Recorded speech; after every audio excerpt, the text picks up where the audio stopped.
My dream is to really, truly democratize good healthcare in this part of the world. When I say this part of the world, I mean MENASA region, Middle East, North Africa, South Asia, and East Asia as well. What about the pandemic, coronavirus? It's a chance for entrepreneur, or what is this? Well, it hit us all in such a way that we were all in a shock and awe. We didn't know how bad it is and how bad it could get. Giving is not a privilege, but it's an attitude. We could be giving time to friends. We could be giving a shaded seat to another person, or just a seat to somebody in the bus is the attitude. When you see the cracks, address them then. Don't wait for it to become so big that it's irreparable by the time you sit on the table. What's the secret to be a good salesman?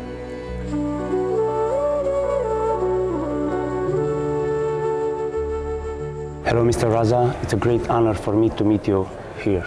Thank you so much, Stefan, for inviting me. Thank you. Could you tell me something about your beginnings as an entrepreneur? As an entrepreneur, I started off at a very young age. I started at the age of 18 with equivalent of $200.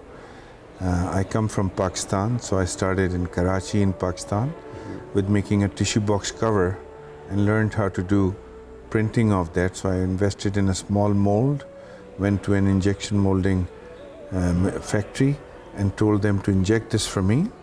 And then I did the printing and sold it to different companies and different people, which would be just like a decorative cover on top of a tissue box. And then I learned how to make a few other things like wall clocks, like numbering sleeves, like cable ties, different plastic products. And I used to go to different factories to get them to do the injection for me. So instead of buying the machinery, I used to buy my mold and then go to somebody else who already has the capital expenditure done for big factory, because I couldn't afford a factory. So I would get that done.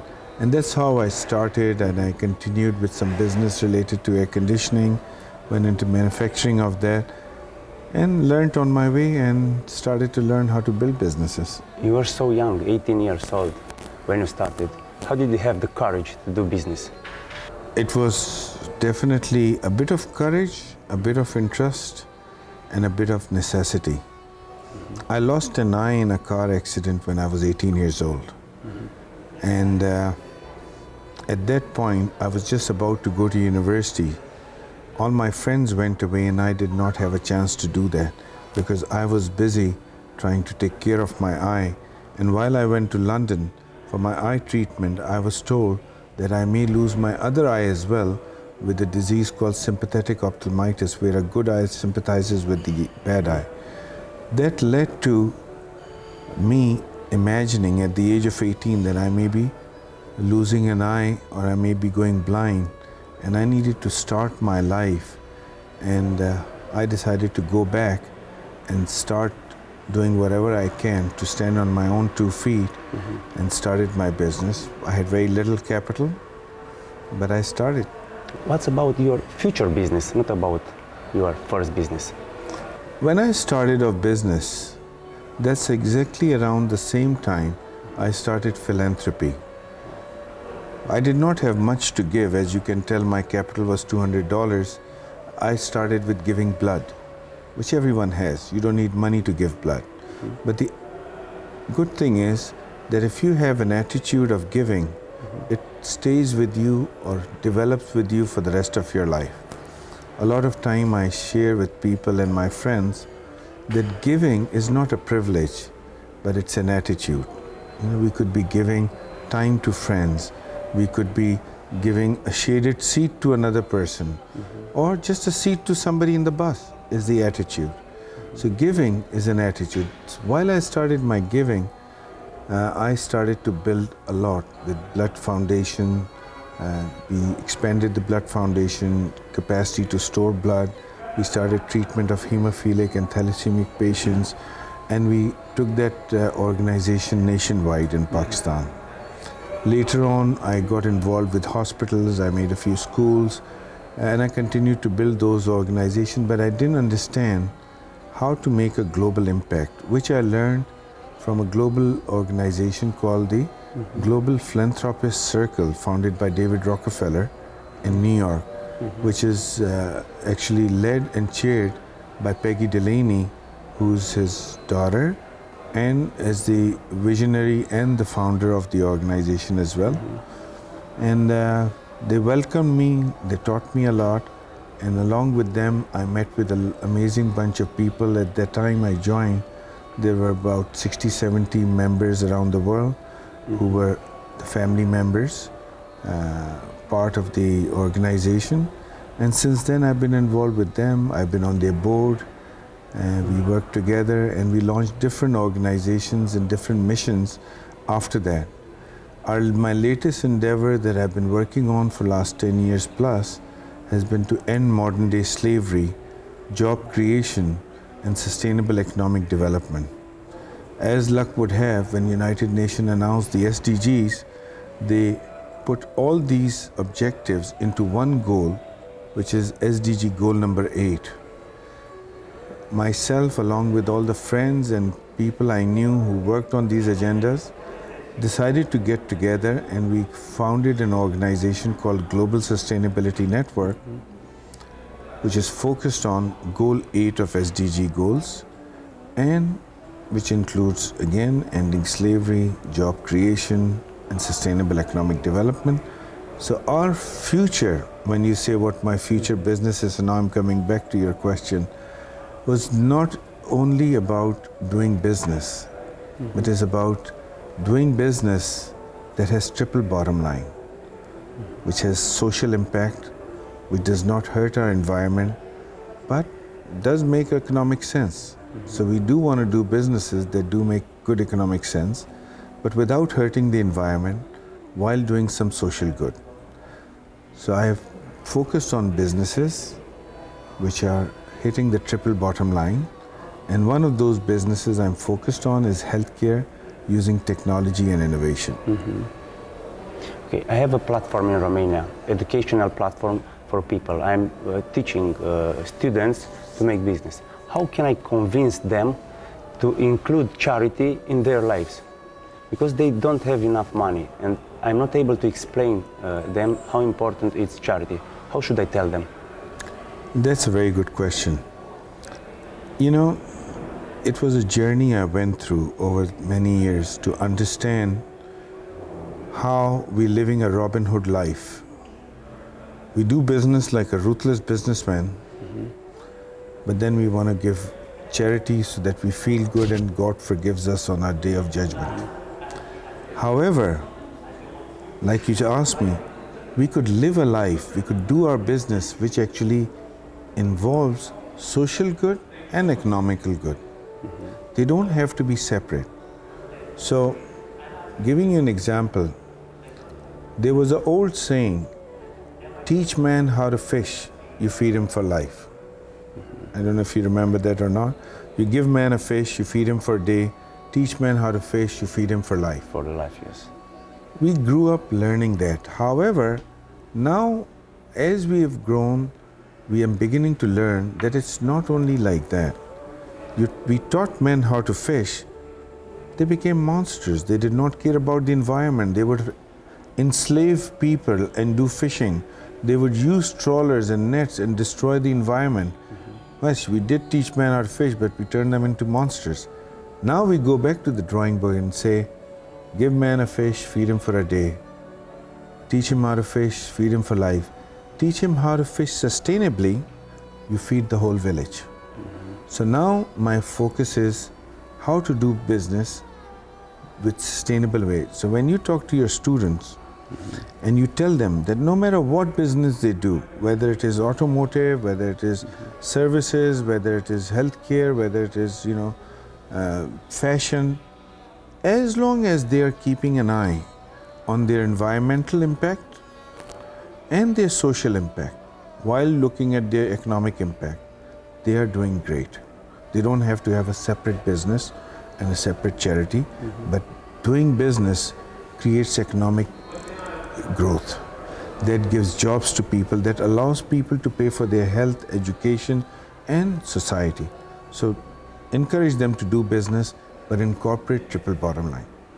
How could you define the performance? What is performance? Again, performance is the outcomes that are important to you, right?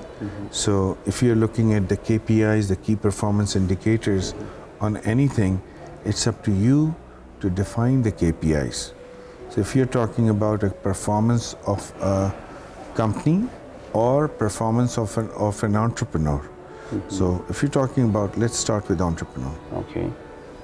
Let's say you have a young Johnny who wants to start a business at the age of 24, and he says, you know what, I've got $25,000, I want to start the business. Let us say because you have a lot of experience with restaurants, he starts with restaurants. Okay. Right? How can this Johnny, who has barely enough money to rent a place, start a business, start charity? Yes. Right? This is an example you can have. He can start a restaurant, fun restaurant, excellent cuisine, but he could use sustainable straws instead of plastic straws. He could use organic produce instead of produce that's probably not healthier for you. He could reduce his disposables, and he could really make this place environmentally friendly. He could actually have some good social practices. Like one of the restaurants I visited in New York, they started to bring prisoners who have completed their term. They come out of it, they don't have any job, they don't have place to go. They have started to train prisoners and give them a job, to rehabilitate them into the lives. So while you're doing your business, which should be amazing, so nobody's coming here to see the prisoners or see the social good, people are coming here to have your food.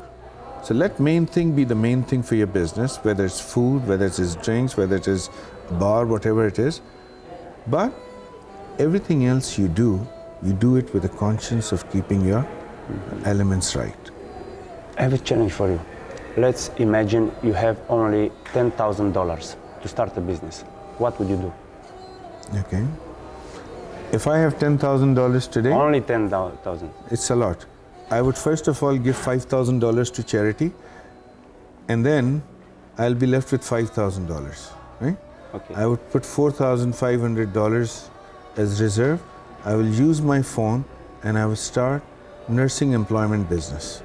Every time you employ a nurse, you get $3,000 paid to you, right? And there's a shortage of 30 million nurses in the world. Wow. Which is the biggest challenge for an entrepreneur? For an entrepreneur, discipline.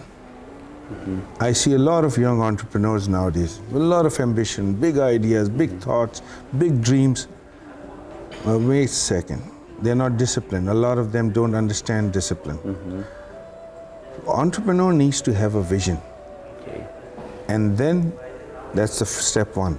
But that's a dream. You need to have a dream. Okay. When you have a dream and a vision, you need to document that vision and make a plan.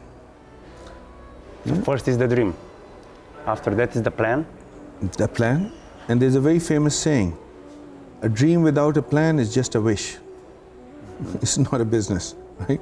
So you have a dream, you make the plan. When you make the plan, then you make the roadmap. That, okay, this is my plan, this is what I want to go to, but I must have a roadmap, this turns here, this I do. Once you make the roadmap, you need to put milestones. Oh, 50 kilometers done, 75 kilometers done, 100. So what are those milestones that you will cross where you understand your progress achieving your goal? So you start with a dream, you make a plan, you make a roadmap, and then you put the milestones, and then you make sure you achieve them. You didn't tell me nothing about the teams. The teams are important in this equation? Of course, you talked about the entrepreneur, right? Okay. So what a business is important, forget about the team. Before anything, money is important. You can't even hire a single person if you don't have the money. Could survive an entrepreneur without teams? Huh? Could survive an entrepreneur without teams? No, sir. First of all, I think that once you have the plan, your plan would include money, I understand. team, Okay. your product, your manufacturing design, your outsourcing team, because everybody you can't hire. So that's one thing, right?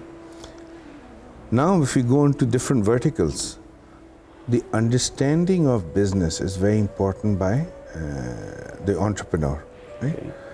Respect for the team is very important for the entrepreneur. The way entrepreneur builds a team is they normally bring in very smart people in different areas, but they end up not respecting them and losing them very quickly because they think they know it all, right? To build a team with respect and bring the champions of everything that they want to achieve is very important. So I fully agree with you that team building and managing your team, managing your finances, having a discipline is very important. I have 1,000 employees in my country, but I feel I'm not very good to employ. I'm not a good, I don't know, leader. How should I, what should I do to construct, to build good teams? What should I tell them, to my leaders? So I think if you have 1,000 people, so first of all, congratulations for helping 1,000 families, 1,000 youths and 1,000 lives. You're probably touching tens of thousands of lives with that. So thank you very much for making your contribution.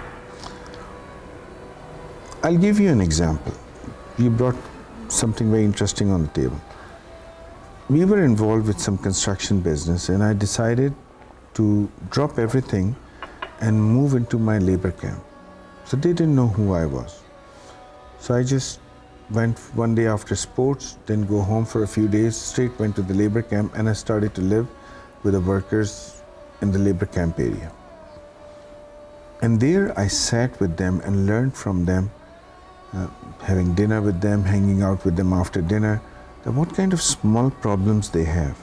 And these small problems may be small for you to be able to fix them, but for them, it affects their life.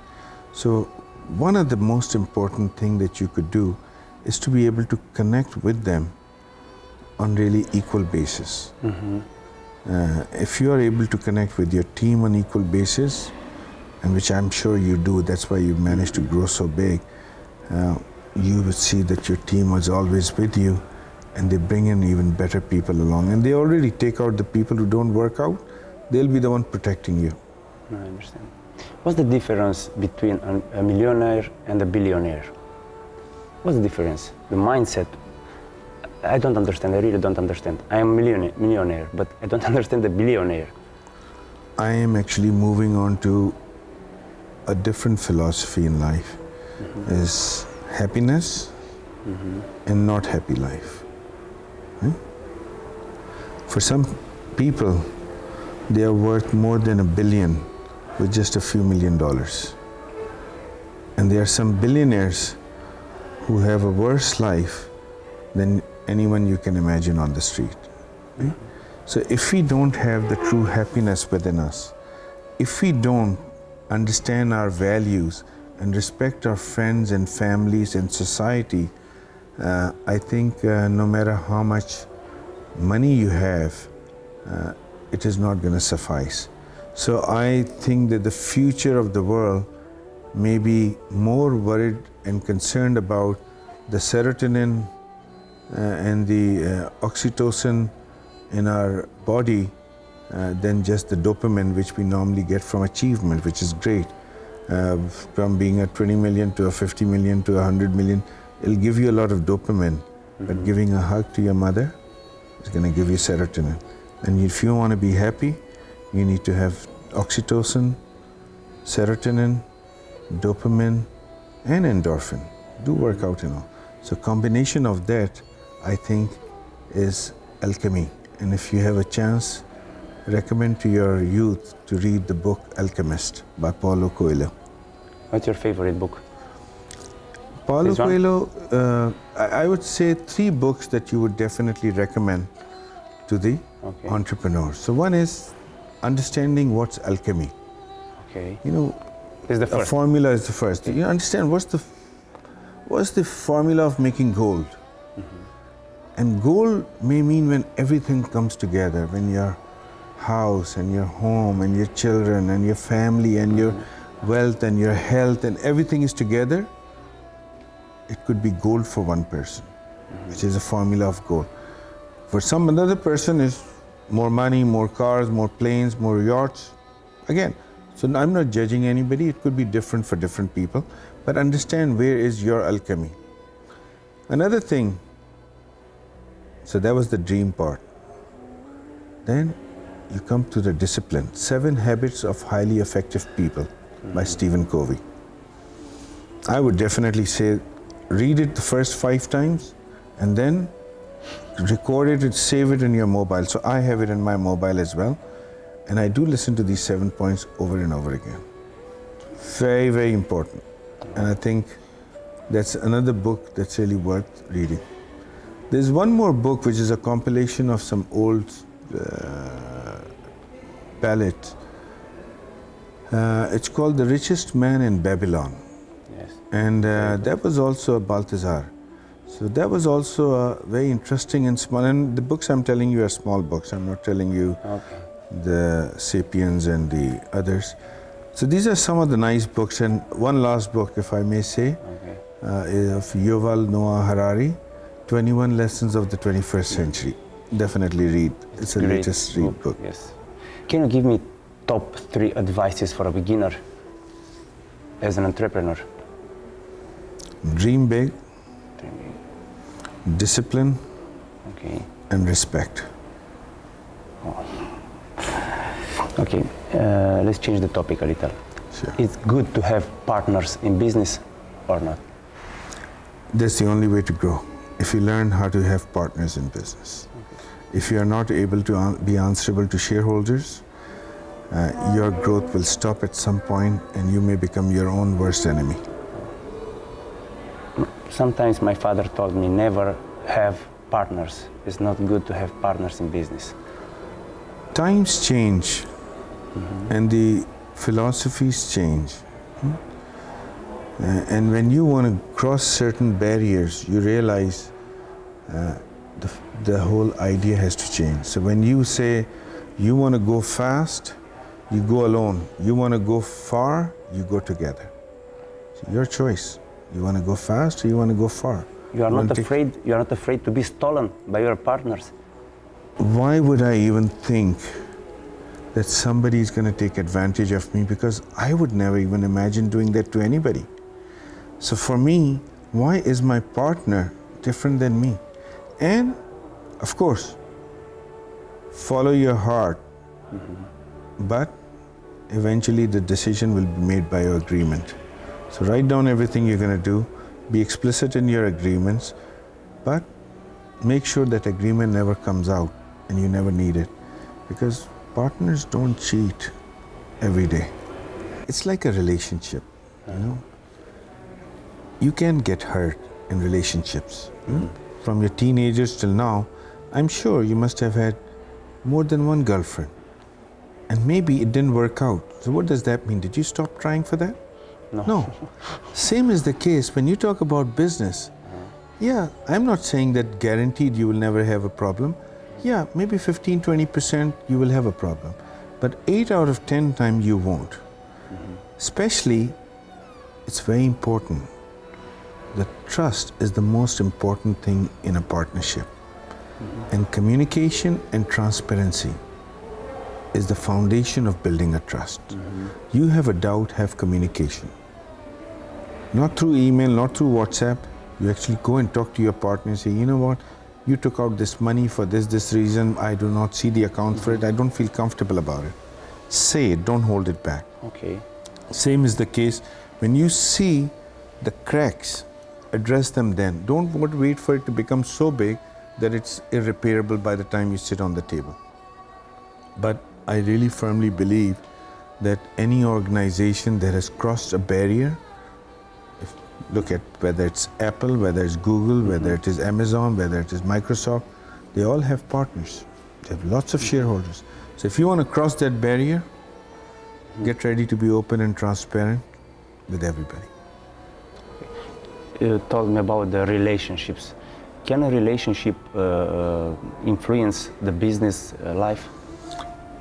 Very good, very good. You really are pointing in amazing questions, because I've talked to a few friends before, but nobody has been so relevant in real life stories. And I think relationships and peace of mind makes a very big difference in business. Now, you go on to peace of mind can come from many things. You know, a lot of people feel more peaceful doing their sports, doing their religion, having a stable home, a better relationship, having out friends. All this can give you happiness and overall contentment so that you're ready to focus on your work. A problem in a relationship is like a small stone in your shoe. You can still walk, but it's going to keep on bothering you. So yes, relationships do matter. It does affect your work. You may be able to tolerate it, but it does have the effect. I can't find my peace. I am an entrepreneur, you know. I have money, I have cars, I have villas, lands, etc. But I feel I don't have enough time for me. What should I do to be more peaceful? Stefan, this is where I really understand where we are coming from, right? I think we grew up learning to live within our means. When I was growing up, I was growing up in a middle-class family where always says, don't increase your expenses too much, live within your means. Don't spend more than you earn, live within your means. What we forget is sometimes God can be more kind to us than others. We may be more blessed and we may get more than our means, way more than our means. I think there comes a time when we need to start looking at our needs and live within our needs, not within our means. Because our means can be much more than that. We don't need it. So a lot of times we don't really need more than what is needed. And once we start appreciating what we really need, it could be family, it could be friends, it could be nature, it could be religion, it could be charity, it could be luxury, it could be travel. So I think it's important for us to start to understand our needs and live for our needs and not just for our means. What do you do to feel relaxed? I don't know. How many hours do you work daily? I started to study my own rhythm of day. So I know that I've got a routine. I get up around 7:30, 8. I'm very comfortable to start my work from 9, but normally I start with a breakfast meeting. And I normally ask somebody to join me for breakfast. So 9 to 10 is generally a time. Business partner for business? It could be business partner, it could be my colleague from work, it could be anybody. So that's around the time I feel very comfortable in working and talking initially. From 10:30 to 1:30 is around the time I take on the toughest task of my day. So whether it is strategy or legal litigation or some financial discussions or anything that's serious and tough, I normally schedule myself around that time. From 1:30 to 2:30 is our lunch break, and that's the time I get a chance to catch up with a colleague at work during lunch, or some visitor in town. I would have a lunch with them. Then I get about half an hour to attend to my calls and all, and then I keep a 3 to 4 and a 4 to 5 meeting to mostly around easier work to do. Like we had a meeting at 4 o'clock today. It automatically will fall at 4 and not at 11 because you're a visitor in town. I would love to spend time with you without having stress of anywhere else. So I would keep these meetings around that time. After this, generally is my time for my sports. I love playing squash, table tennis, swimming, golf. So I would actually not do golf in the evening, but I would actually break away for some sports. And then again, after sports, 7:38, I'm up and about again, and I love to catch up with my friends, my visitors, my business colleagues for dinner and discussion after dinner. And that's around the time when I think out of the box. That's the time I'm more creative. I'm thinking of things which are new, which are challenging. I'm learning something new in the evening. So I've pretty much scheduled my entire day in such a way that I don't feel like I'm working. So now I go back to your question, how many hours do I work? I actually don't feel I work the whole day. I just live every day. How do I choose my teachers, my masters? I think it will first start from your needs and understanding your vision. And based on your vision, you need to start, and there's a process to it, by the way. So, I share this with my colleagues, with my own children and my friends and some of my mentees who I mentor, that look at what your vision is, look at what your objective and your goals are. How have you surrounded yourself with those people? Like, for example, when I was getting into healthcare business, I don't have experience of healthcare or any of the businesses I did before. So if I'm looking at a business, I need to surround myself with the professionals, entrepreneurs, anybody relevant to that kind of business. So when I'm even hanging out for playing a game of tennis, I'm actually hanging out with an architect whose company I enjoy, who I connect with, but my entertainment time also was my education time. So similarly, when you select your mentor, you need to first know which direction you are heading and what are the things you need your mentors for. For example, you definitely would need mentor to help you deal with life problems. You need to have somebody in your life who you trust, whose judgment and whose like and dislike or whose experiences, good and bad, that you feel could bring value to you.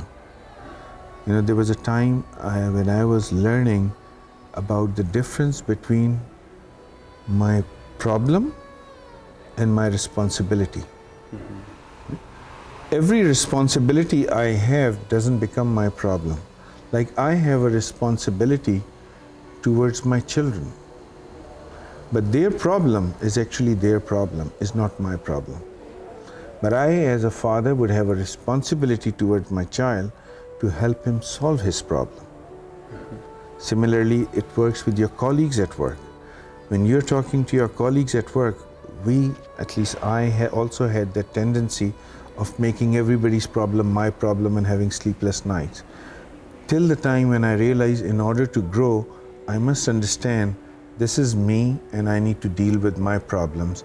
And I have a friend and I have a responsibility towards my friend to help as much as I can. But your problem should not become my problem. So there are many ways of dealing with these sorts of issues. So life coaching is very important. Did you involve your children in business? All of them. Everybody is involved with me in business somewhere or the other at their own choice. They went to their own universities and they slowly and gradually have so far diverted into it.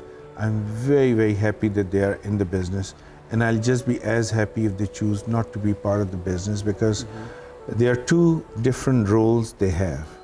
They have a role of being a beneficiary of the trust or a shareholder. That will not change whether they involve in the business or not physically. In the business, when they're involved, they are the employees of the company. And if I find a better employee than them, I'm sure they would understand, because I'm protecting their value of shares, I'll fire them, because that will benefit them more. Because as a shareholder of the company, if they're not doing the job right and we can get somebody better, we should definitely work for the shareholder value where they will gain. So they really understand, and I really love this part about them, is they understand the difference between a shareholder and having a job in the company. So far they have jobs in the company. Should parents give money to their children when they are young, and how much money? So it's relevant to the size of the capital you have. I don't think we should restrict the children too much, but at the same time, we should not be just throwing away money. There has to be some sort of a system. So, for example, if the family has a trust, or family has a family office or some investments, there has to be a discipline on how the money is given to the person, who they are responsible to and reporting, who's supervising the investment of that money. Proper reporting is very important. So yes, give your money, but make sure with some discipline and not as a gift. How many children do you have? I've got 3. Oh, I've got a son and 2 daughters. My son is about 30 years old. He just turned 30 last week. And I've got 2 daughters, 27 and 22. They are businessmen? They're all in business. They're all executives in the business. So they're not running their businesses themselves, but they all have a job in our businesses. What would you like to be your legacy for the future generation? I have not really looked at the legacy, because a lot of time, many years ago, people were always asking, so what's your legacy? I've just looked at living a life which itself can be looked at as a legacy for people, that I tried being friends to the friends, family to the family, and sincere to whatever I was doing. So I would like to be known as a person who was sincere to whatever I was committed to. I think the connections are very important in a business. How can I make connections? A network is a very important thing. Some people go to the extent with saying it's not what you know, it's who you know that matters. I don't totally agree with it, but there is some truth to that. Only knowing what you know is not good enough unless you build your network. Right? A network can only be built with the basic philosophy: give and take. Give and take. You've heard this phrase many times. Yeah? People believe in give and take. Have you ever heard take and give? People don't use the word take and give. They always say we must believe in give and take. So what comes first? Give, and then take. Right? So if you want to build relationships, start with giving. Giving time, giving a ear to somebody. When you want to build some relationship, it's not the number of people you know, it's the quality of a few people that you know well. So it's not just the number of people, it's the number of people you know well, who you can learn from, who can learn from you, and who will be able to help you build bridges. So people in your network are not necessarily directly people who you want something from. Your friends, your network could actually be a bridge leading you to some place. So you could have a friend and you need to get to the other side. You don't know the other side, but your friend does. So he can leverage as a bridge between you and another person. Say, you know, Mr. So-and-so, Miss So-and-so, I really want you to meet my friend because I trust him, and that's how you build trusted relationships. There are a lot of students who tell me we can't find mentors. I have this opportunity to meet you, but they do not have this opportunity. Right. Maybe they never will have this opportunity. How can they choose mentors? So if you're talking about in your case, right, I have a solution very specific and people can replicate this solution. Okay. So in Dubai, I started an organization called Social Capital Club. And I started to go there every Saturday in this one of the businesses we had. And every Saturday, I would go so my friends will come, who are my colleagues, who are my peer group who are doing something else. Right? But I would go and invite people who are involved with innovation and technology, startups and entrepreneurs, and non-profits and social entrepreneurs. And I tell them, all of you come over, we're going to hang out for 2 hours together. And my friends will come along with me. And we're going to talk about what are your ideas, share with us. And then we will try to find each other connections. Now, what that did throughout COVID, so we have I'll just show you my list and my group chat of Social Capital Club. Social Capital Club started to pick up. Now we ended up being groups supporting each other during COVID for jobs for one another. Somebody dropped their phone in the water and see how do I recover the data. Somebody is leaving the country and saying I'm going somewhere else. Does anyone know something there? Someone needs some legal help on some accident somebody had over there, which is a real case. So everybody became a community helping. When I say, yeah, I know this person. Oh, I've got a lawyer who's willing to work for you for free. I've got this connection who can get you a job. So that created, and now our ambition is to build social capital clubs everywhere. So we've already started a chapter in Israel. We are already starting a chapter in a couple of other countries. So I think everybody can start building a small group of people which is blended with everybody. People who you feel can be mentors, people who you feel, because when I go there, I have my own selfish need. I get to learn so much. I've got these young entrepreneurs who are thinking differently than I'm thinking. I get these people in technology who are talking about blockchain and explaining to me what blockchain is when I had no clue what it was. So this is a win-win space for all of us. I understand. Why did you choose Dubai? The most convenient place to do business. One line answer. The other long answer to your question is, I live in Pakistan, so it's just a few hours flight from my hometown. So I can always be here while feeling at home. My parents are still alive and healthy, and I get a chance to see them, easy to see. There's no income tax here. That's a very big attraction. It is probably the best connected place in the world with direct flights to almost everywhere. The security level that we have over here is just unbelievable. And the quality of life you get is unparalleled. These were the major reasons. Have you ever been in Romania?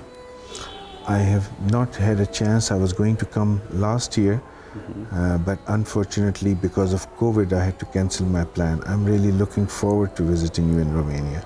It's amazing, our country. We invite you in our country. Thank you so much. It'll be my pleasure, and thanks for giving me the chance.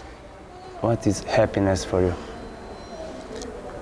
Happiness for me is peace of mind when I don't have to worry about health, financial problems, and family problems. It sort of gives me the solace when I don't see family and friends. When I say family, so when we don't have problems around us, it gives me a lot of peace, and I think I pray for long-term happiness. What about the pandemic, coronavirus? It's a chance for entrepreneur, or what is this? Well, it hit us all in such a way that we were all in a shock and awe. We didn't know how bad it is and how bad it could get. They say when life gives you lemons, you make lemonades. So it depends on you. So you complain about lemons in life, or you make lemonade. So I think for some it could be an opportunity, but for some there is no option but to weather the storm. So yes, it is like a tsunami, it is like a storm, and the only thing you can do is calmly take the beating and withstand this downturn. It has hit a lot of lives in many ways. You know, I see the aviation industry, the tourism industry, the hotels, trading businesses, consumption of a lot of things has gone down. And I really pray to God that this pandemic is over soon and people start recovering as quickly as possible. Now, many countries have injected so much money as incentives and the remedy from their countries, that I feel that the world is going to go see a serious GDP growth in the developed world because of that. So it looks like light at the end of the tunnel. However, saying that, world has just discovered technology has arrived, which had been there. I mean, I never watched Netflix before this pandemic. Now my daily life is Netflix. I was struggling to use Zoom in March last year. Now I can give lessons on Zoom. So I really adopted technology. So we feel that there are many ways. Now, once I learn how quickly I can deal with Zoom, I think I can cut down a large number of my travel for work.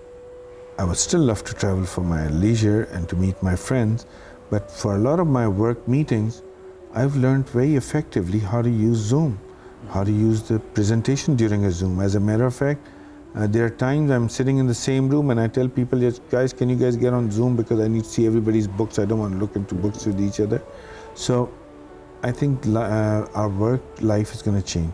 I think the lifestyle is going to change and improve in many ways, because we may be able to cut down a lot of commute time to work.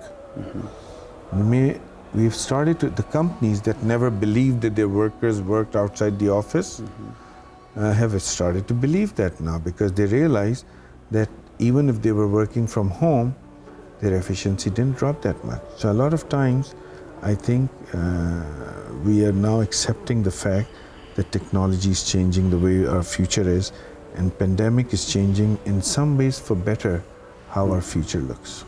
Yes, but you have a lot of experience as an entrepreneur, but for a beginner, what should I tell to a beginner in pandemic times?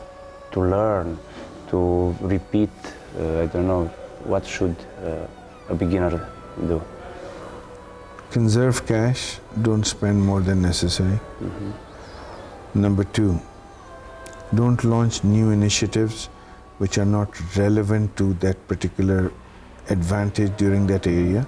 So this is not the time to say, all right, fine, I think I need to open 3 more restaurants. Maybe just hold on, let the things go back just because it was in your plan. Adjust your plan based on your environment. So some places there's a great opportunity. Like I know a brand called GDK, which very few people have heard of. It's called German Doner Kebab. And that's in UK, that's here, many countries, including in UAE, they're simply selling doner kebabs. And that went huge, hundreds of millions of pounds of turnover already. Because they just pivoted into home delivery, very convenient, very easy, and their shops immediately converted to the opportunity. So they looked at the crisis and they realized nobody's going to come to the restaurant. Instead of crying about it, they actually created the products related to, okay, so what will they do if they don't come to restaurant? They'll be stuck at home. If they're stuck at home, how do we bring restaurants to them? Now they are a captive audience. You got them at home. So how do you get to them then? So, depending on how you see the crisis and how you take advantage. Okay. I have a curiosity. What is more important, the product or the marketing? It's a given the product has to be good. But with bad marketing, you'll never get there. So it goes hand in hand. Product is more important than marketing? Product is definitely more important than marketing. If you tell me that marketing can open the door for you or get somebody to try your product, but will not get you a repeat customer if your product wasn't good. But if your product was good, somebody will talk about it that, you know what, Stefan, I heard that restaurant is really good. You will end up going there. So a lot of businesses I know actually built up, like La Petite Maison in Paris, in France, in south of France, actually built up from the word of mouth. Nobody knew where it was. A lot of other places you will find out actually started because the product is so good that people travel to go and have it. There's a fish and chips joint in north of England, in Whitby. People drive from all over to go and have fish and chips there, and there are only 2 shops over there. What's the secret to be a good salesman? Okay. It's important to know to sell. I read, when I was 18 and I was starting a business, I actually listened to an audio cassette on sales. That a friend of mine had recorded when he went to listen to a lecture. And that really taught a few good things. And there were a few lessons. Number 1, learn how to make appointments. So it was a very important lesson, how to make an appointment. If you say, I want to see you at 11 o'clock, the chances are the person's mind is 1 hour is booked. But if you say, can I see you for 20 minutes at about 10:40, you're very comfortable, this guy's not going to take more than 20 minutes. Right? So the other thing is you need to understand the other side. If I know that this person is going through a factory round, because I was selling air conditioning equipment in the morning, and I ask for an appointment in the morning, I won't get it for many days. If I try to ask for an appointment, understanding what's the most convenient, what's the best time of the day to catch him. So understanding taking appointment is the first important thing. Having a sales pitch, an elevator pitch, very clearly what you want is very important. That should not take you more than 2 minutes, max 3 minutes. If you are going above 3 minutes, you've lost the person. Number 3 is when to stop talking. A lot of times people talk you into the sale and they talk you out of it because they continue talking after that. So you just almost agreed, and then after listening to a bit too much, you lose the sale. And number 4, you need to have the contract ready with you. Once you've done it, everything is like, okay, sir, so I'll come next week. You already lost it. You say, you agree? Here's the sale. You do it. So yes, all these things are important in sales. If you ask me what is most important, I would say all of it is most important. And listening. Sorry, the most important part is listening. What is the need of the person? My apologies, I forgot the 5th one. If I want to choose leaders, how do you employ leaders? What's the most important when you choose your team? When you have an interview with someone who will lead your company. Okay. So there is a scientific method to that, and which I've been using for many years. And I've got an HR consultant the person I was using, his name is Barry Cumming. And Barry used to help me do inductive evaluation of people. So I put them through a test, not to find if they are right or wrong, but to understand where they stand in the inductive evaluation. So people with real focus, like Einstein or some Nobel Prize winner or scientist, could be having like 20-30 degrees at the inductive evaluation. President of a country could be 70-80 in the inductive evaluation. Now that doesn't mean necessarily good, because the president has to jump from a healthcare issue to a financial crisis to a government crisis to political problem. He has to change his thing every hour in the day. Right? So he should be able to jump from one subject to another. Whereas a scientist or a musician who's working on something and you say, come on, now it's the time to go into another formula. He said, no, leave me alone for another 2 months. I need to focus on this. Right? So nothing is good or bad, but you need to understand, are you picking up a scientist for a leadership job, or are you picking a leader for a scientific job? So you need to have inductive evaluation. Do they fit in there or not? And then to understand the difference in the leader you're picking up, whether he or she believes in I or we. Because a lot of people are the I leaders, and a lot of them are the we leaders. And I think that's some of the early traits where you can find right from wrong. That makes a big difference. And the third thing, you're going to feel it. That's it. How can I train to feel? Because sometimes I think I don't feel the leaders. Yeah. Why? To be able to connect, you need to be able to connect. Like, for example, I remember one of the examples of an interview. So there's a gentleman who had a way of interviewing people at a lunch. So he invited the person. He was hiring this person, and at a senior level, and they ordered soup. So he orders chicken cream soup, and so does this person, and they start their discussion. So tell me, how's everything? And that guy just reached out to the salt and pepper and used it.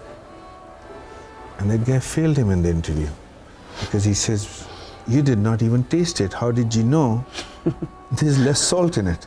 You need salt, yes. Right? Because some people realize that, you know what, I know everything. I know that whatever comes in front of me has less salt. Right? So this is some ways of dealing it. So some people develop their own method of trying to learn how to connect. So you do need to connect. When you're interviewing somebody for a leadership role, have as many meetings as you can till you feel that connection. It's a very important exercise. Okay, thank you. And the last question is, what do you think about the force of dreaming? It's the most powerful force. It's the most important thing. Many years ago, I saw an amazing ad which shows dreams of places, and then all those dreams turning into reality. And at the end, the slogan says, people who dream, people who do, they woo. That was the ad for Daewoo 30 years ago. So it really stuck to my mind. People who dream, people who do. What's your dream now? My dream is to really, truly democratize good healthcare in this part of the world. When I say this part of the world, I mean MENASA region, Middle East, North Africa, South Asia, and East Asia as well. And I want to have maximum endeavors towards achieving Goal 8 in SDGs.